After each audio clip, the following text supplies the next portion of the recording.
This is the Catch a Break podcast, the insider's guide to breaking into and navigating the entertainment industry. I'm Julie Harris Walker.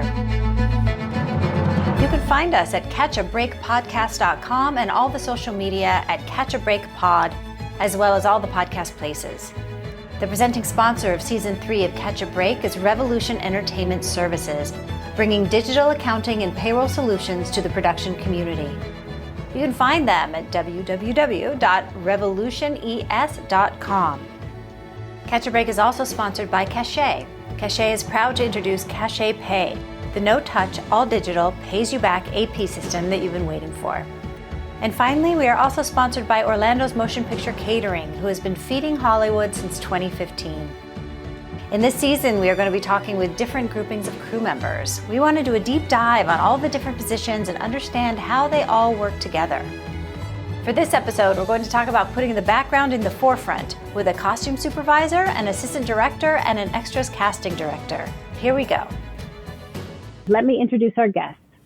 Gail Fitzgibbons is a costume supervisor whose credits include, get ready, The Sopranos, Empire Falls, Enchanted, Orange is the New Black, Wall Street, Show Me a Hero, Limitless, Downward Dog, 7 Seconds, Rent Live, Dickinson, Mirror Mirror, Across the Universe, and Inventing Anna. Welcome, Gail. Hello. Marc Newland is an assistant director whose many credits include Mad Men, NCIS, Cold Case, Pee-wee's Big Holiday, Paranormal Activity 2, 3, and 4, Insidious, and more recently, Songbird, Bliss, and The Forever Purge. Welcome, Marc. Thanks for having me. And finally, we have Dixie Webster, who is an extras casting director. Her credits include Jay and Silent Bob Strike Back, Along Came Polly, Sideways, Dreamgirls, He Named Me Malala, Trumbo, The Revenant, Dunkirk, A Wrinkle in Time, A Million Little Pieces, and more recently, The Prom, The Forever Purge, Tenant, and Space Jam: A New Legacy, and Colin in Black and White. Welcome, Dixie. Thank you. Welcome. This is such an incredible list of credits between all of you, and I'm so happy that you're all here on the podcast. Now, one of the first things we do on this show is I'm going to ask you what was your very first job in the business and how did you get it? Because we know everybody has a completely different path, and we definitely want to hear yours. Who would like to go first? I'm going to say Dixie. Well, I started off as a casting director in Colorado, and there I mainly did commercials and industrial films, things like that in that area. And a lot of the commercials that we cast there were cigarette commercials and beer commercials because Coors was there. And then I just soon realized I didn't want to do that. You know, we were putting these beautiful people in these spots, commercials, and print ads, and lots of them didn't even smoke. And so I felt like I didn't want to lend my, time to that. So I soon, decided I didn't want to do commercials. Then I went on location and did a couple of projects and traveled for about 4 years on location and did location casting where I did the, local principal casting and then extras casting. 1989, I decided to move here to LA and start casting here. I didn't know anything about casting here in LA or what it was going to be like. And I was in Jerry's Deli and I heard this voice coming from the booth next to me. And it was an AD that I had worked with on location. And he, and I just popped my head over and we said hello. And he was with the director of his next film. And he said, do you want to work on it? And I said, sure. And so I did. But I had no idea how that was going to all turn out. But so that was how I got started. Well, that is certainly being in the right place at the right time. Yeah. Who would have thought? That's amazing. So you've been in casting the whole time.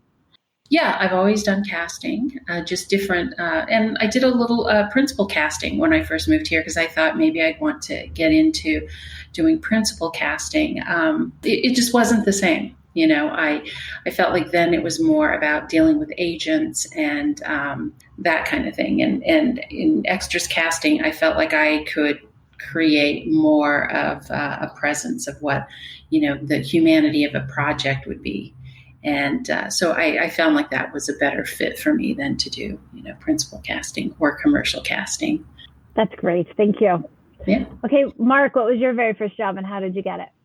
My very first job here, I'll tell you about because it's a little more interesting. I had a production background in Britain, but not really movies or TV. It was more kind of commercial and industrial, and I'd been teaching there.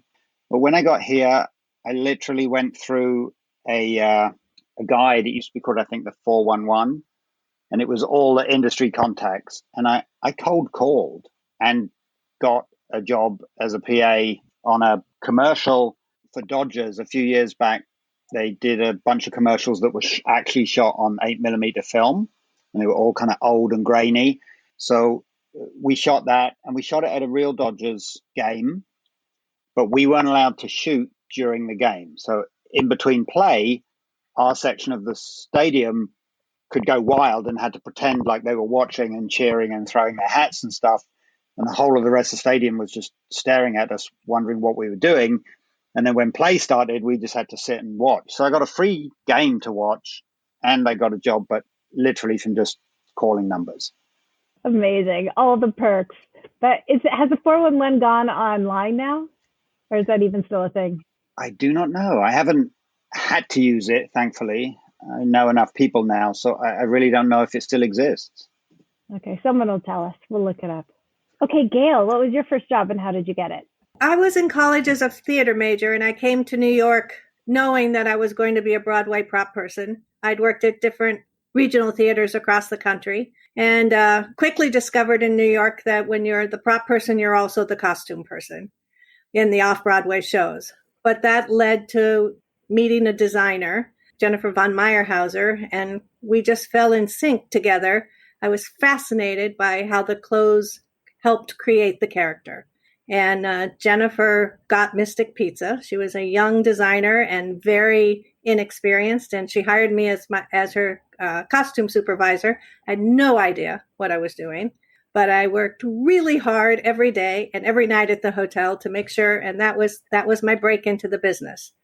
And since then, I've been able to step up some with Jennifer. I haven't worked for her in years, but that's how I was able to start. Love that movie. That was so great. So can you tell us the difference between what a costume designer does and a costume supervisor does? A costume designer actually picks the clothes and helps the actors do the character with the director. My job is to support the costume designer in everything she does, and their job is then to support the director. So we all have the same vision of the project. I don't do the shopping. In New York, a costume supervisor doesn't do any of that. I run the set. I do the budgets. I make sure that all of the stuff is turned around in the department stores. I make sure there's labor to do it. The designer just gets the clothes on the people. Okay, so you're doing a lot of the logistics and running that department. Well, as I often say, as I move people and shit around. Perfect. Now, Marc, you are currently a first AD and a second AD. Do you work as both?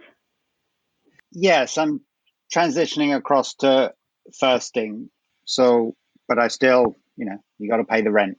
The difference between the two is something similar to what Gail was just saying. The first AD breaks down the movie and decides how we're going to shoot it and what we're going to shoot on which day, in conjunction with the designer and the director and the producers, etc. And then they kind of say what they want to happen. In this scene, I need 50 guys walking around in the background. In this restaurant, we need 10 upscale diners. And I, kind of like Gail, make that happen by working with a casting director like Dixie. We'll figure out who we need, how many we'll get. Often we'll get pictures and actually pick specific diners. And then I would be dealing with Gail or Gail's equivalent on whatever movie I was on. And we would be looking at what they're going to wear, because I don't want somebody sitting behind a principal, A, with the same hair color, and B, in the same costume. So, there's a lot of us watching to make sure stuff like that doesn't happen. But yeah, as a first, I get to say what I want, and as a second, I have to make it actually happen. So I've heard, Jeanette talk about it in terms of one of them is living in the future and one of them is living in the present. Do you think of it like that too? Yes, on a daily basis, once we start shooting, the first AD is running the day and shooting the material for that day. And I'm mainly at that point thinking about tomorrow. Is so-and-so ready? What time are they coming? What else do we need to have in place? People, gear, even props. I don't run the props, but I have to communicate with the prop department to make sure they have it. I would communicate with the art department to make sure that set was ready. And they may come back and say, hey, the only way we can get that ready is at 10 o'clock. So then I would work out my call sheet that we didn't hit that scene before 10 o'clock. So yeah, I'm really about the next day and deeper into the future. Certain things require longer, and we look at a project and I might say, okay, 5 background to just walk along a street, that's fine. They're easier to get than 5 background that can run and look like real police officers holding guns, or be paramedics and actually pick up a gurney and get it into the ambulance and look like they do it 50 times a day. So things like that, we go further out than a few days. We might book those guys a month ahead if necessary, to know that we've got the talent that we need in those roles. Now let's talk about how you would all work together, like where it all starts to get to what the director's vision is. Like, at what point in the job do all of you come in? Are you all there at the beginning? Let's start with Dixie. It all happens in pre-production. We are hired separately. And then, like, from my perspective, the first thing we usually do is, read the script. And when I read the script, I just try to just read the words that are there and just know, like, there's, what the basic idea of the film is, and not to project what I think it's going to actually should look like at that point until you meet the director. And because they have a different spin on it and a different idea. And then, so I listen to, the director, and he'll give, cues and points of what their vision of that is. And at that point, usually we're doing that with the ADs, and usually the second AD mainly, because that's where, that's the point person that I go to get information. So then, we listen to the creative ideas of what a director wants and figure out, what is the look of the film. And then as the days go on, there are different meetings set up. We meet with costumes. And then the costume designer or supervisor will tell us, their idea, that, like, what are the colors, what are the sizes, because oftentimes if it's a period piece, we have to, adhere to certain sizes that the costume department is going to be dealing with. Every film is a little different. So you do the same basic steps, but it's depends on what the project is mainly about, if it's futuristic. But the way that we all work together is by communicating what the vision of the director is, what it is he sees, and how we come together and put the elements together. I worked on one project, and someone said that it was the perfect blend of cross-pollination, that, what we hear and see, we share with the costumer, what they hear and see, they share with us. And then we, confirm it, like, with the ADs, like, okay, you need to ask them. I mean, transportation gets involved with cars, and props gets involved. And sometimes, we have to talk with the production designer, because he wants to know what the feel of this is. So even though our job is to make everything look neutral, like everything that's happening in that scene is to look natural and normal for that vision, there's still a lot of elements that need to come together, a lot of details. It's almost like it's so much work to make it look like you didn't do anything. Yes.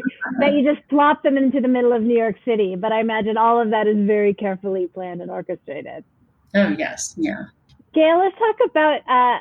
I'm really interested in this idea of costumes and background talent, because as Dixie just said, if you're talking about a period piece, or even say you have a bunch of uniforms and they're in certain sizes, it sounds like that then informs the casting rather than the other way around. How does that work? It does sort of inform the casting. If I was doing a period movie or I needed these exact sizes for police, I would let Dixie know this is what we have. So she would never submit a picture to the director of something sizes we don't have. That's how we work together and make sure that we can dress the people. On a period movie or a period TV show, we pre-fit at least 2 weeks out. So we have a little more leeway because we have time for alterations. If it's a cop or something, or certainly a stuntman, they usually come in that morning and we do it. So we don't have as much leeway as we would on a pre-fit person. On a modern, the colors are set a lot by the production designer. I mean, we all start in the sky and the mountains. What is behind the actors is what we all start with, and then the costume designers will decide, I want this scene in jewel tones or whatever, and that's the information I would convey to Marc and Dixie that this is what we're looking. That's also the stock we would bring when we're dressing them, so that if somebody doesn't have it or isn't quite the right colors or brings the same color as Marc was mentioning as the principal actors, then we have things to dress them on the day. That was more on a modern show than on a period show. But we all work together to get the same feeling in every scene. And again, like Dixie said, it includes the prop department, includes transportation to get the racks where they need to be. It's a whole group of people trying to get this one thing done. And hair and makeup is a huge element of it too. Yeah. Like, no matter what, we have to communicate with hair and makeup to find out, what it is their requirements are. So all of this happens behind the scenes and up front before everything kind of happens. And we're all interfacing with each other on multiple levels. It sounds like you have to have constant communication. And then for costumes, if you have a heavy background show, would you maybe have a person and that's their whole job is dressing background, or is it just part of the day? In New York, it's part of, I supervise both the principal and the background sizes.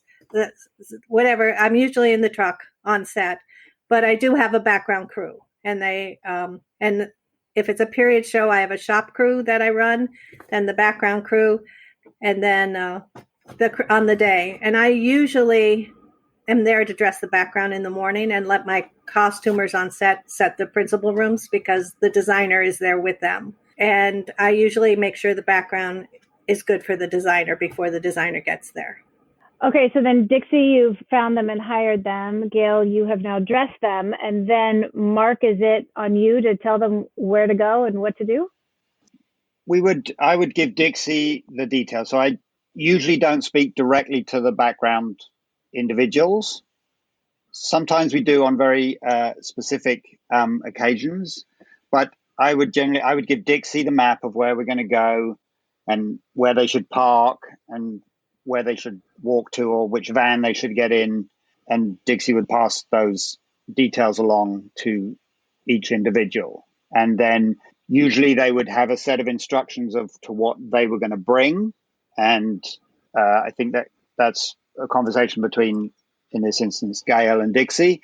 And then those background might bring black clothes or a pair of denim jeans or whatever they've been instructed to as a sort of starter model for what they're going to wear that day. So, yeah, I would give those instructions and time. So I would make a set of times. I would take into account how long we need them to dress, how many changing rooms we have, where they're going to go in between once they're dressed, how they're going to hit hair and makeup. We do a lot of lineups.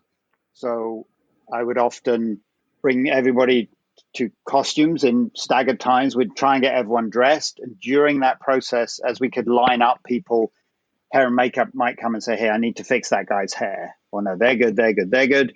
Oh, can you bring this guy to me? I've got to do something with him.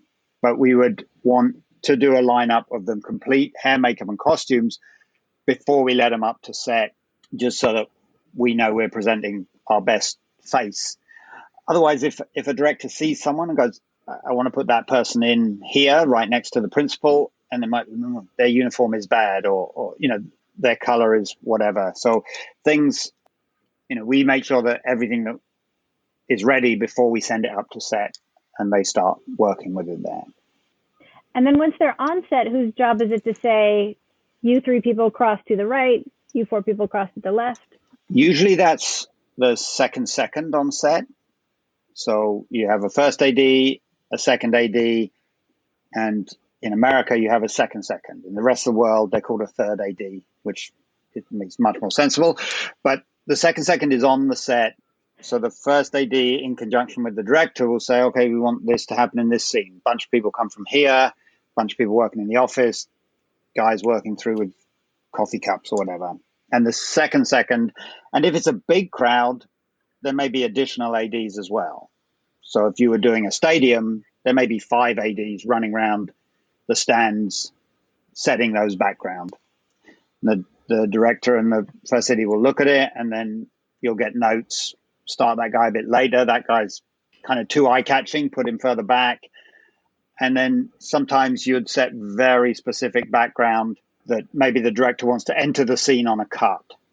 So you'd have a potentially, often in sort of police precincts and stuff, you'd have a cop standing right by the camera, and on action, they would cross the lens, and that would be how the director edits into the scene, kind of thing.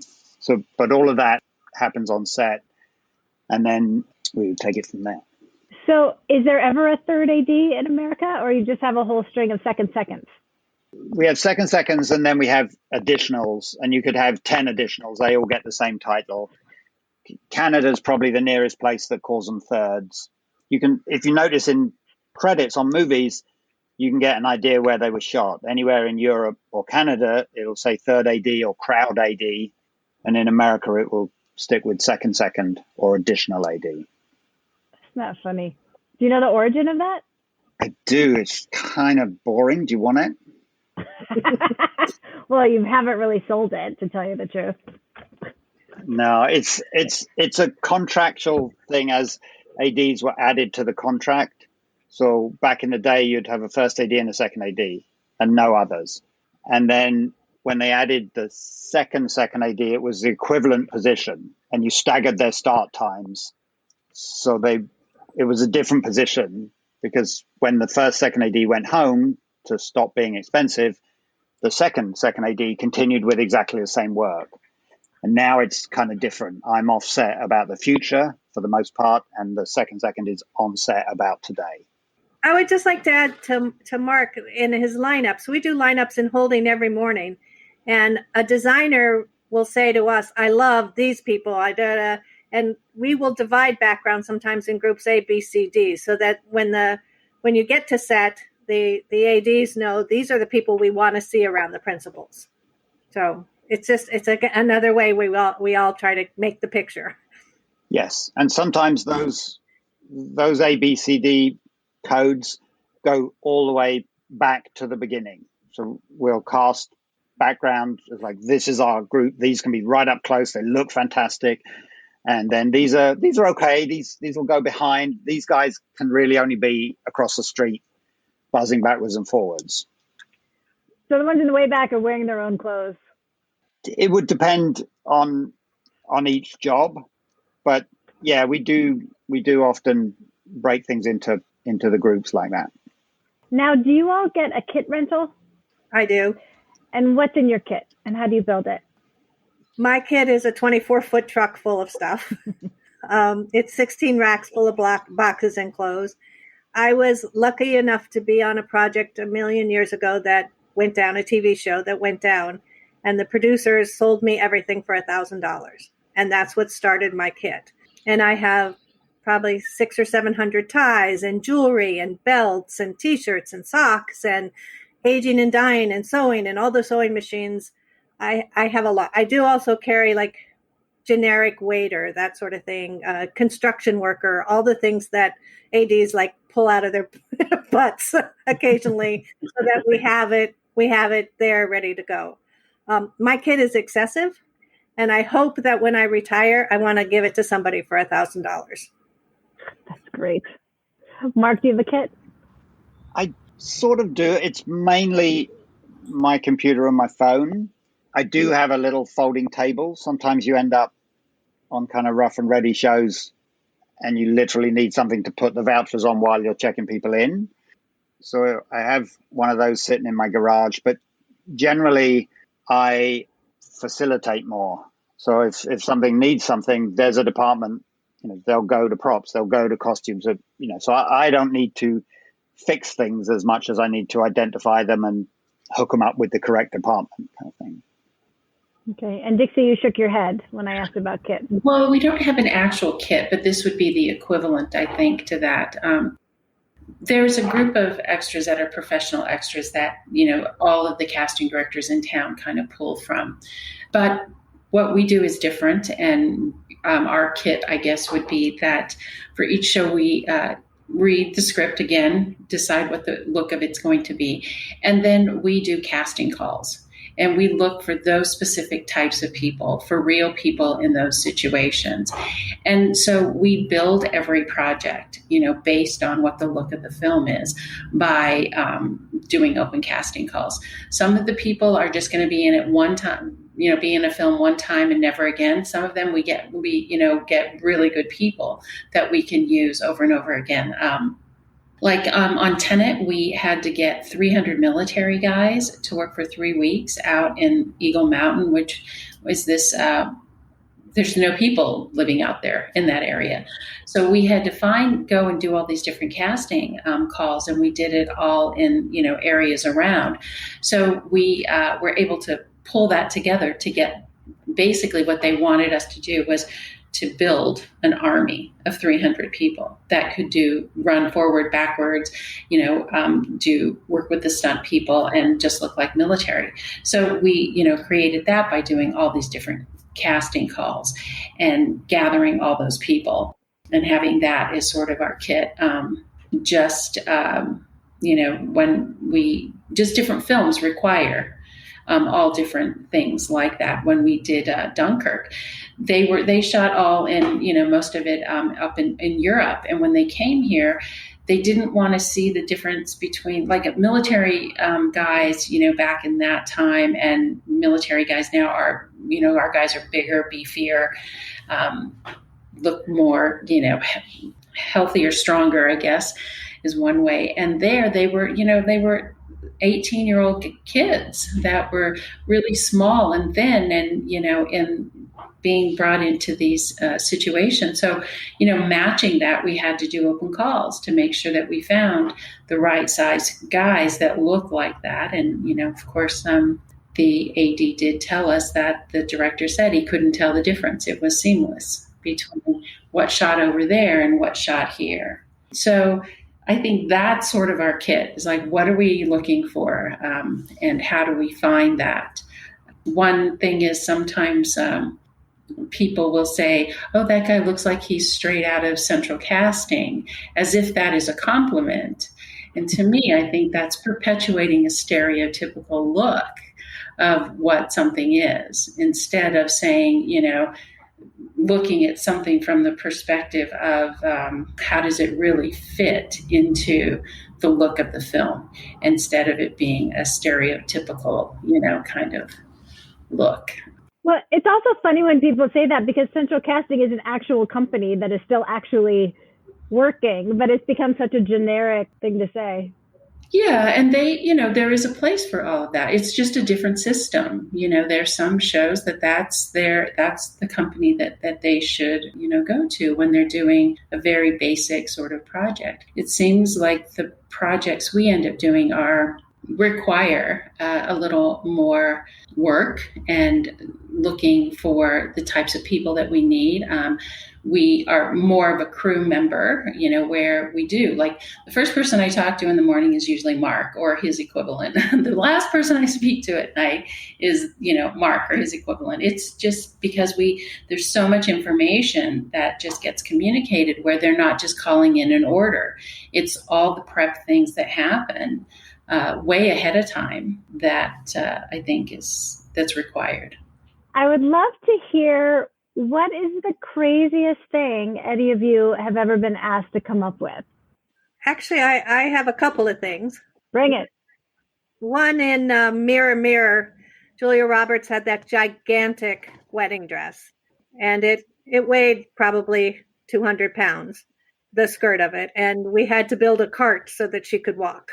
So the morning of it, when she put it on, she was refusing to wear it. So we actually built a cart with wheels that held the dress up so that she could actually move. What? That was a weird one. And one of the weirdest things I've been asked to do is on Grease Live. We couldn't make the change with Julianne Hough from Hopelessly Devoted to the drive-in. We just couldn't make it. So we decked out a golf cart and changed her on a moving golf cart as it drove across the Warner Brothers lot. And we never missed it. Those are the weirdest things I've ever been asked to do. I want to hear more about this cart. So when she was walking, there was a cart underneath the dress holding onto it? Yes. We did a big giant circle out of conduit, and the shop helped us weld wheels onto it, and we stitched it into the dress so that when she walked, that was holding the weight of the dress. Did anyone have to control the cart, or it just went where she went? No, it went with her. The dress was heavy enough to make it go with her. That's amazing. How about you, Marc? I did a Rob Zombie movie. For one of the scenes, Rob wanted a pyramid of naked old age pensioners. So everyone above kind of like 65, 70. And it had a character on the top. So we had the casting call for that was we started getting these photos through, and there'd be like a 75-year-old guy standing in fairly grim-looking underwear, taking a picture of himself in the mirror, and they would casting was getting them and like sending them into me, and I would present them to Rob, and he would like yes, no, and I was just expecting the FBI every day to like look at my internet usage and just kind of come for me. It was the strangest, male and female, and some of them kind of fully naked. It was just kind of, oh my God, I do not want this on my computer. So you just had to create a pile of naked old people. Yes. How long was the line of people signing up for this job? We made enough to get the shot, and I think we had 35 or 40. We got enough to fill the set. There was a thing, and they could all sort of lie on it, and then the character was at the top. I don't think he liked the end result because I don't think it's in the movie. But we shot it. How about you, Dixie? Any stories? Oh, they're every day. Just this week we did a strip club scene, and we're putting together drag queens for next week. And then we have children who are going to be cancer patients that are, going to shave their heads. I mean, it's just all the things that pass through every day. But I think one of the most difficult or things that I thought, oh my God, I'm not going to be able to do this was on we were working on The Revenant, and they had decided okay, it was Wednesday morning. I got a call from the AD, and he's like, we need 10 guys who are Native American that can ride horses, that can get on a plane, Saturday morning and fly to Argentina. And and it was just, they had to have passports. They had to, all these different requirements. And at first I thought he was joking. I was like, okay, yeah, right. Well, what do you really need? And I thought, how am I going to do this? This is going to be really difficult. We tracked people all across, the country. And there was another casting director that specialized in Native Americans, and she was able to help me do that as well. And we caught all these people. They flew in from all different places, from, Montana, Wyoming, New Mexico. And that morning, one of them came from Canada, and I drove him to the airport, and there they were, all getting on a plane, flying to Argentina to do this last shot of the film. And that was, I think about that day and how I thought, how am I going to do this? There's no way to pull this off. And then it happened. And then one day I was taking my son to a baseball game, and we went into this little bagel shop, and there was this really nice, large Samoan guy in there. And I saw him, and I thought, one day I'm going to meet that guy, just have to remember where I saw him. And so a few weeks later, I go to a production meeting, and we're reading the script, and they said, and in the scene, there's these two very large Samoan guys. And I'm like, oh God, I know where to get that guy. So I go there, and I, ask all the people in the shops, hey, do you know where this guy is? Because he was the security guard there. And I kept leaving my name on pieces of paper. for this guy to call me. And every day I'd go back there and they would go, oh, he's not here today, or he's, here or there, whatever. So this guy said, come tomorrow at 9:00, you'll find him. So I show up at 9:00 and say to him, he walks in and I'm like, have you been getting my messages? And he pulls out all the notes and puts them on the table. And he goes, yeah. And I'm like, I need you for this film. I, talked to him and said, I need 2 of you. And he said, I have 5 brother.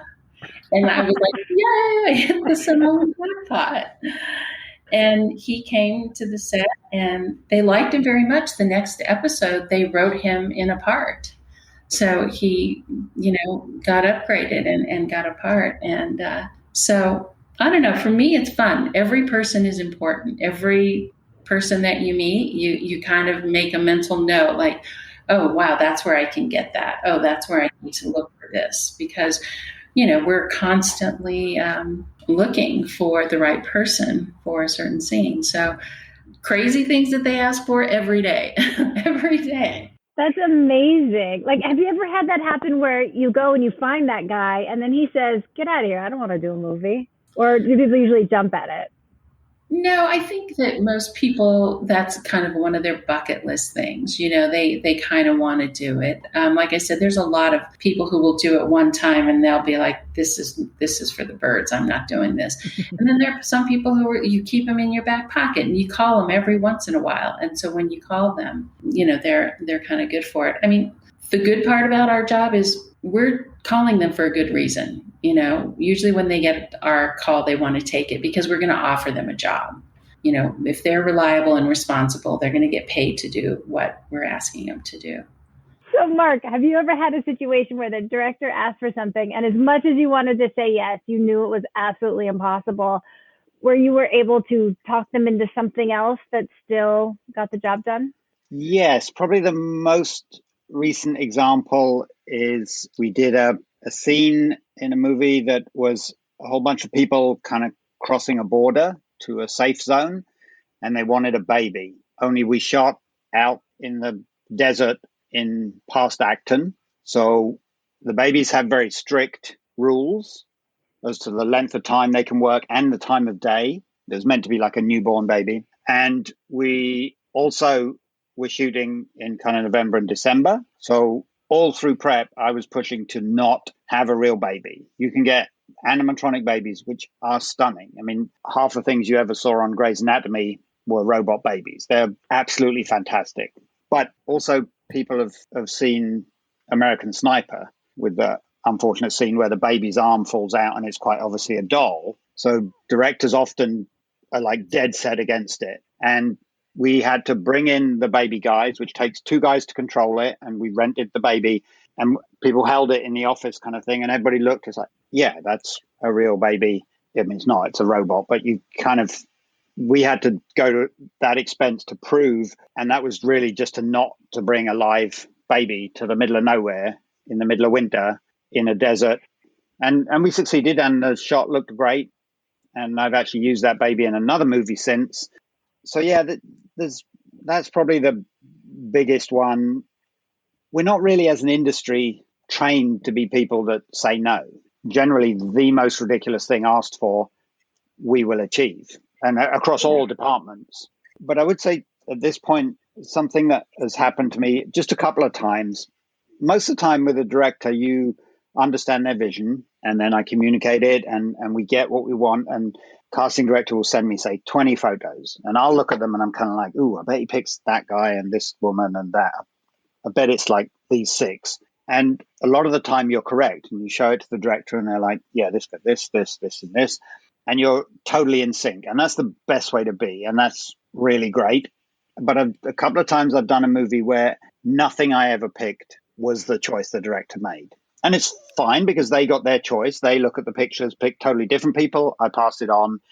Everything works out. But it's a weird feeling when you're not in sync. And it's a great feeling when you are in sync and you realize that everyone has got the same vision and we're full steam ahead. Yeah, I gotta think that's really hard if what you think is the right thing is not at all what the director had in mind. Like I would be second guessing myself the whole time. You have to just let it roll off you. Yeah, because it's it's just a sort of a matter of taste. Everybody that we were presenting in that instance fitted the description of what was asked for. I just like none of my hits were exactly the same. Now, aside from all the creative, artistic things you guys are doing, I know you also have to manage your budget and your paperwork and your money. How do you go about doing that? It's different in New York and LA. Oftentimes the budget for each episode or the movie is done by the design department in New York, but in LA it's done by the supervisor. I work both ways, and most of the designers I work with, I set the budget. And it basically for me is breaking down the script, figuring out how many outfits each person has, and literally going one by one, like he wears pajamas, that's this much money. And that's on a modern show, and then a period show, you figure about how much it is to rent each outfit or build each outfit. And then designer and I sit down, figure out if we can actually do it for that money. And then that's what's submitted, and that's what we start dividing the pie. And then the labor budget is a whole separate budget. Now, Marc, do you have budgeting responsibilities also? Not specifically. I get given a number of, like a head count of what I can have for the movie. So somebody might say, okay, we have 200 background for this movie if it's reasonably small. And usually that's budgeted as a 12-hour day. That's sort of most budgeting is done. So we will look at that, and I'll work out, okay, if we had these guys in, say we have 10 guys in, and they don't do a full day, they only work less than 8 hours, there's a piece of money left over. So I would track that across a movie.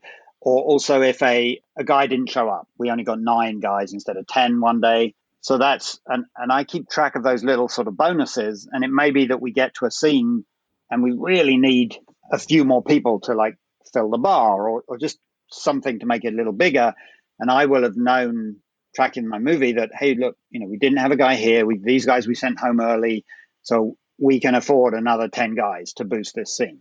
And so I track it in that sense. And I've also had a situation when I was firsting a movie and we had very little money, but we had to do a very expensive looking office building with dozens and dozens of people rushing in and out of this giant tall building. So we worked very closely with the costume supervisor, and we worked out that we would do fittings only on our non-union people, because it's expensive to bring people in for fittings. So we fit all of our non-union people, and we were banking on the union people being able to show up in a better business suit, because usually by the time you're union, you're actually kind of making a living at this. So we collectively took that risk. The scene came out fantastically, but we got everybody seen, and the union people came with their suits. The majority of them were good and passed and went to work. A couple of them had to be tweaked. A couple had a second suit with them and had to change. But the big kind of 50 or 60 crowd of non-union people, the pre-fit helped enormously. So every show's a slightly different solution to a new set of problems. That's really interesting how you put those puzzle pieces together. It's really interesting. Dixie, how about you? Do you have to manage a budget? Yes, in a different way. Once we read the script, the producer will usually say, do you see anything in there that's going to cost more money? That's going to be beyond just the regular rate. So, when we're reading through, we kind of look at that. Then when we get also from the breakdown from the AD, same thing. We look through and we kind of flag things that we know are going to cost more money. We cars, if they're specialty or period cars, then we have to say you have to budget for this. If there's going to be smoke or someone's going to get wet, then that's something that's going to cause their base rate to go up. So just you kind of get used to looking at breakdowns and reading scripts and say, okay, this is going to cost more. This is something that we need to tell the producer that it's going to, cost more money to do this or the other. Then on a daily basis, we're looking at a SAG count. So like the first, 57 or so extras, they have to be union. On a television show, it's like 24. So you just have to look at the scenes and figure out like, okay, how many people from this group are going to be union and how many are going to be non-union, because that will, affect the budget. And then if you have to ask, sometimes you're doing a very upscale scene and you need more people. So you have to then say, is it in the budget for us to hire more union people? Everything is just a little different. Just, whatever specialty items you need, then that's going to cost more money. And so we're in constant negotiation. We either do it up front with the producer, or when the film gets started, then our contact is a second AD. So we have to go, this is going to cost more. And then they go to the producer and they speak with them and talk about it and decide like, yes, we can afford this, but we can't afford that. So they get to make the bottom line decision about how they want to spend their money and how they want to put it together for their budget. Okay, great. I want to ask you another question as we're having more and more focus on more representation of all different kinds of people on screen. And I think in background, you have a big opportunity to do that. Is there a lot of focus on that now when you're looking at filling a scene? Are you thinking, well, let me fill it with all kinds of people? Or has it been traditionally the default is white people if you're doing certain kinds of scenes? How are you thinking about that now? I think that this was something, like I said in the very beginning, about how when I first started working in commercials and doing, beer and cigarette ads, I always knew the importance of what I was doing. I knew that what the people I was picking, the people that were going to be showing up on the screen, that maybe they were just supposed to make the background look normal. But maybe they were supposed to show the world what the world looks like. And, I remember very early on, sometimes I would send a woman to be a doctor, or, an African-American person to be a lawyer, or, an Asian person to, be the head of this company.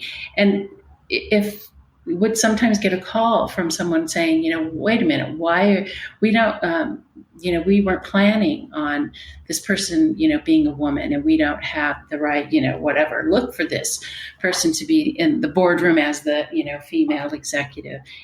And I just never shied away from that. I always felt like that was important, that we were sending these images out into the world and that people were going to see that.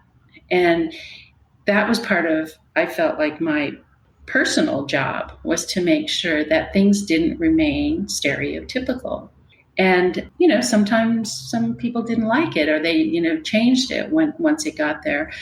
But I just, always, I think that that's part of certain directors that I work with over and over and over again. I think that they understand that, and there's an understanding of that.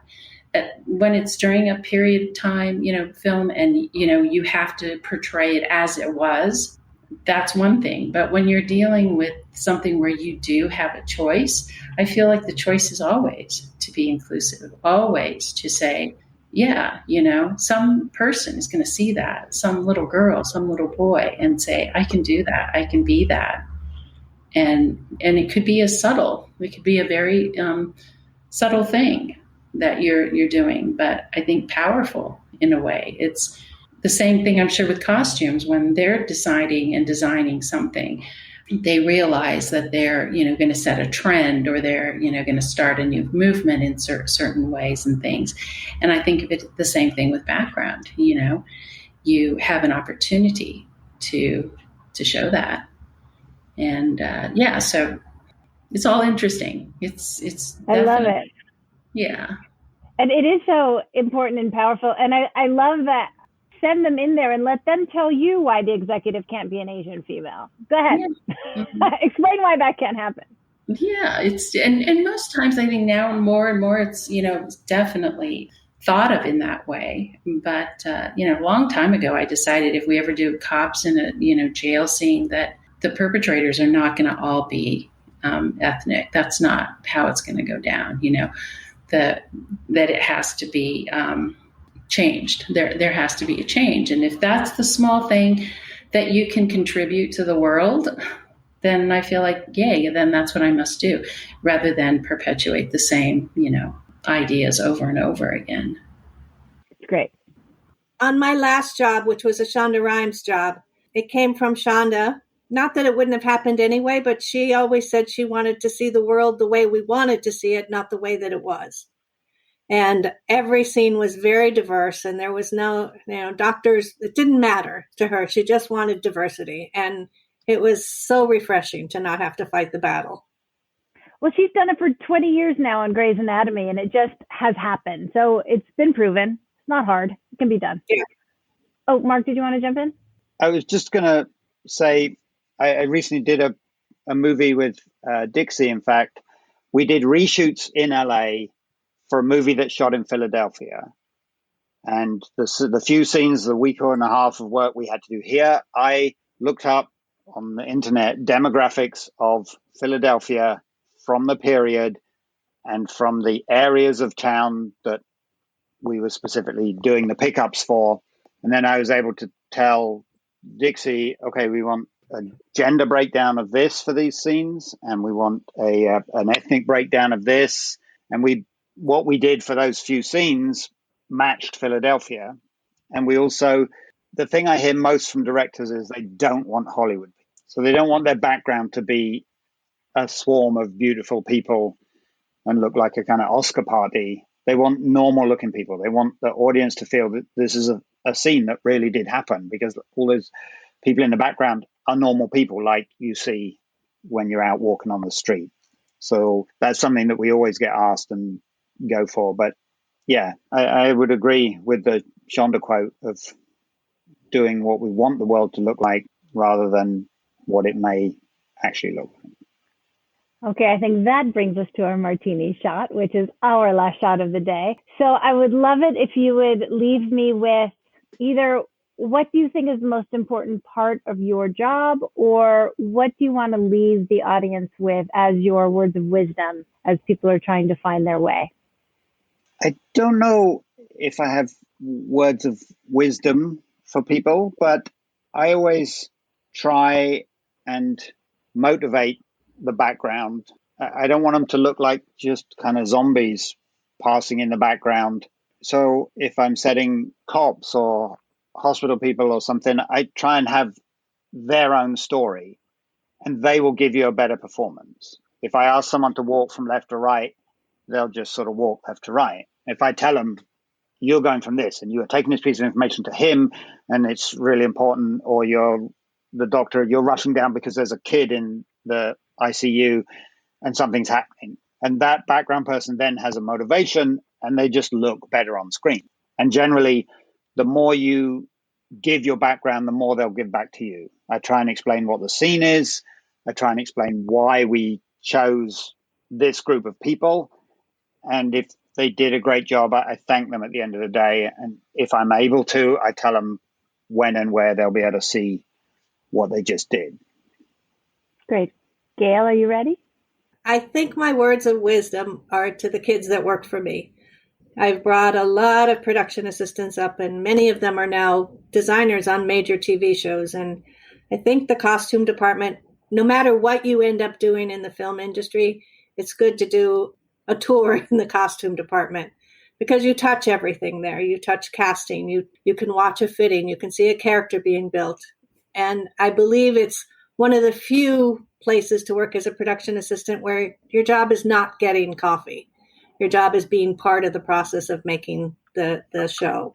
I feel like my words of wisdom would be, try to do a stint in the costume department. If you're just starting out in this business, you may not end up there, but it's going to teach you about a little bit about props and a little bit about casting and a little bit about what the ADs do. And you're going to get a wider net to figure out what you want to do in the business. Very good. Dixie. A couple things I think that for in our department, the thing that I think is most important that the person does is that they have to treat people with respect, and just for everything that they do. To me, there is no more importance than, what the director does than what the extras do, or, designers or ADs. We're people. And that level of humanity and respect, I think, is really tells a difference between what the story and what the job is about. because we need those people. There's our job, the AD's job, every other person's job relies and depends on that. And I remember once interviewing for a director, and she said, what makes you different than, all the other casting people? And I said, I feel like, the people in my office and the people I work with, that's the number one requirement, is to treat people with respect.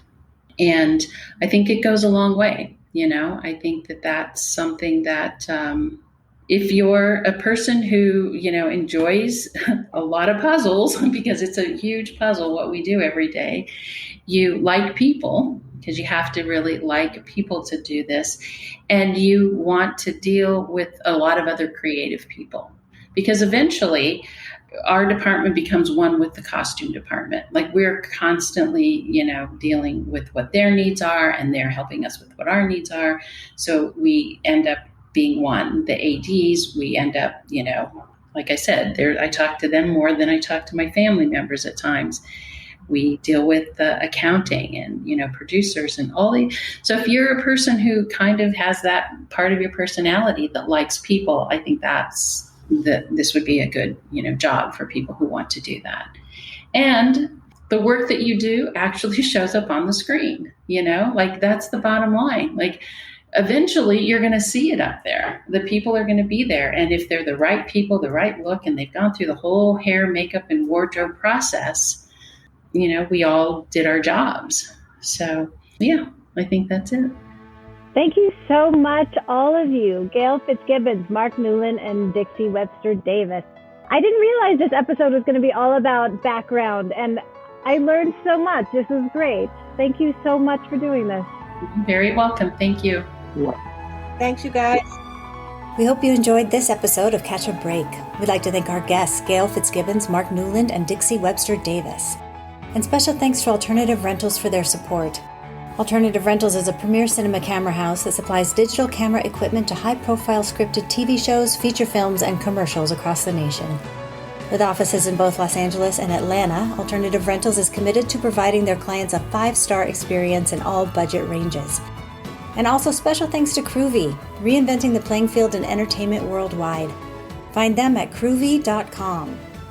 And please check out our website at catchabreakpodcast.com and follow us on all the social media.